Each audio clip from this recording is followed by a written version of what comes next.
Okay, so hello and welcome back to Green Pips FX, guys. And on today's video, I just want to break down this simple strategy that I'm just about to show you guys. So, as always, we've been bullish on pound JPY for quite a while now, right? So this is the trade that I'm going to break down um, and show you how I used that strategy to take this trade and how it works and etc. So, like I said before, we've been bullish on pound JPY for quite some time now, right? Ever since these breaks here, we've been very bullish, and we still are very bullish on this pair.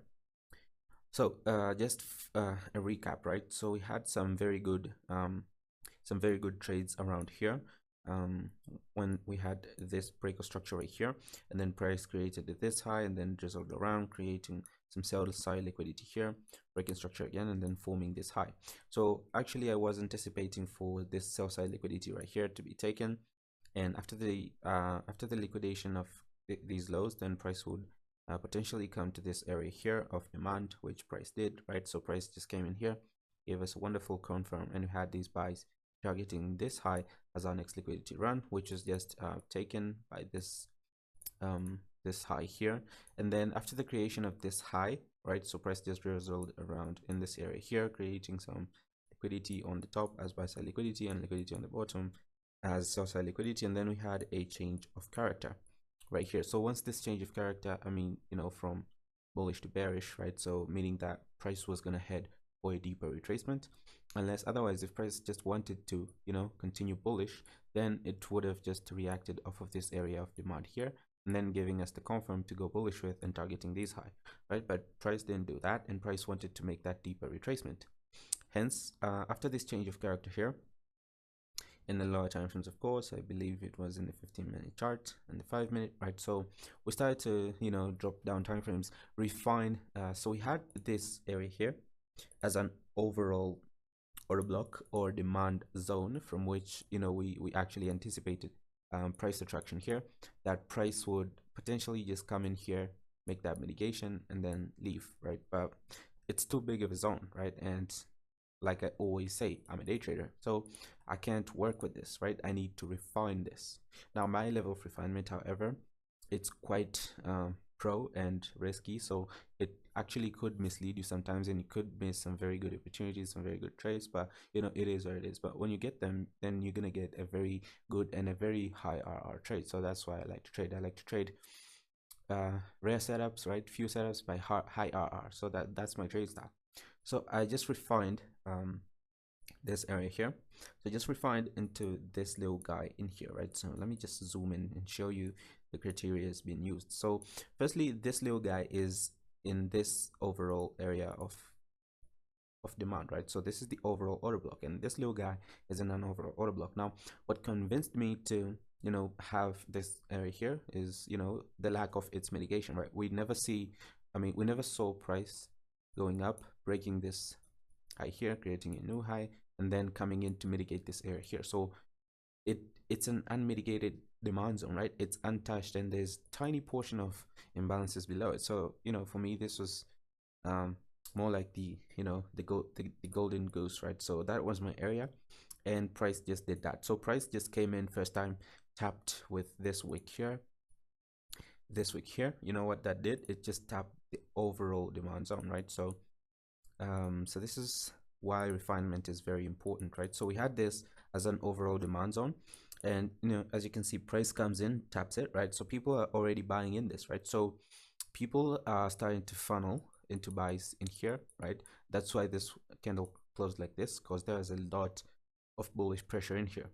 Right now, this low acted as what? It just acted as liquidity. So price comes in, fails to break higher, not enough momentum, comes back in, dives in, takes that liquidity below this low, makes that deeper mitigation into that tiny little unmitigated portion of demand zone, right? So I can just remove those, right? And now I can just go back to the 5-minute time frame and show you what exactly happened. So there we are, back to the 5-minute time frame. No, there's a 15-minute time frame.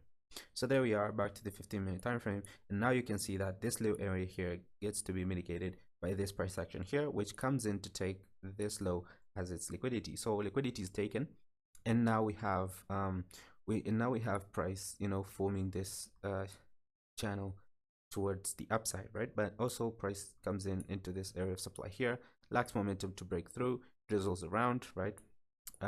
Falls off again, comes in for remediation, right? So this is so I just refined it again into this little area here. So this was my little guy of demand. So price comes in here, it exceeds a little bit with this wick, and that's the concept that we call absorption for people who just do this, right? So if you are the kind of trader that just does this on demand zones, there, right, your stop loss is just below here, and then you're looking for a take profit somewhere up there. So price comes in, takes you out with the wick and then goes. So that's what we call absorption, right? It's just a move to absorb some liquidity and take out some traders who are not fit to be in the market.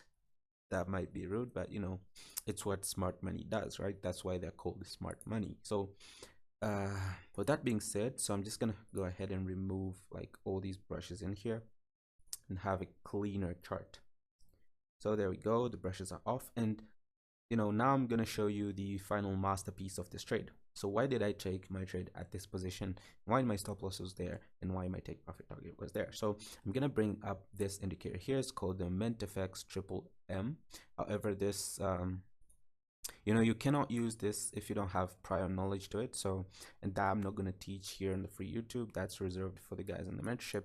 It's an entry confirmation schematic. It's an entry confirmation style that we use to get massive RR trades just like this. So once price came in here, right, so we're going to use the green, right? So you're going to use these green candles in here, like you can see, just like this one for buys, and we're going to use the red one for sells. Now where and when and how to use this, that's going to be reserved for the mentorship, of course, and the premium stuffs. However, if you do want to join our premium communities and our mentorship programs, of course, so everything is just packed up and stacked up in the premium. So if you do want to join our VIP services, our premium services, free of charge, then all you have to do is just register with any of our recommended brokers, open that account, make your first deposit, and DM us on any of our social medias with proof of that first deposit, and you will be given a full access to our VIP and premium services for 1 full month, guys. With that being said, let's continue with the video and see how interesting this stuff really is. Now so we're just sitting here, right? So price comes into our area of demand, right? And what do we look for in here? So we just want to see price. Since we're looking to take a bullish trade, then all we want to see is price giving us one of these green boys in here and taking that trade. So price comes in, gives the first one, takes it off, right, and then gives the last one after the absorption. So just after the closure of this candle, that's when my trade was placed. So somewhere just right there, with my stop loss just below this to allow for absorption and just keep my stop loss out of the chart order. So there was my trade. So I just placed my trade there, my stop loss was there, and of course my take profit target was this overall high here, which is the overall next liquidity run of this move, right? So price normally moves in legs, right? So I like to call these big moves as legs, right? So we had a bullish leg, right? We had a retest, and then we had another bullish leg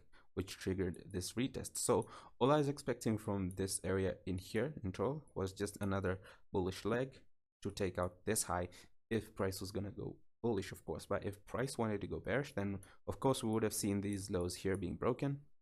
Oops, sorry. So let me just remove some of this stuffs in here. If price wanted to shift and go bearish, then obviously we would have seen these lows here get taken out, and then some sort of pullback, and then that continuation to the downside. But of course price is bullish, price still wants to go bullish, and price will still go bullish. So that's how the trends work, guys. This is called trading with the trend. With that being said, guys, I hope you found this video informative to you, and if you did, then don't forget to like, subscribe if you haven't, turn that bell button on for notifications, and until the next one, guys, stay safe, have a nice trading week, and peace out.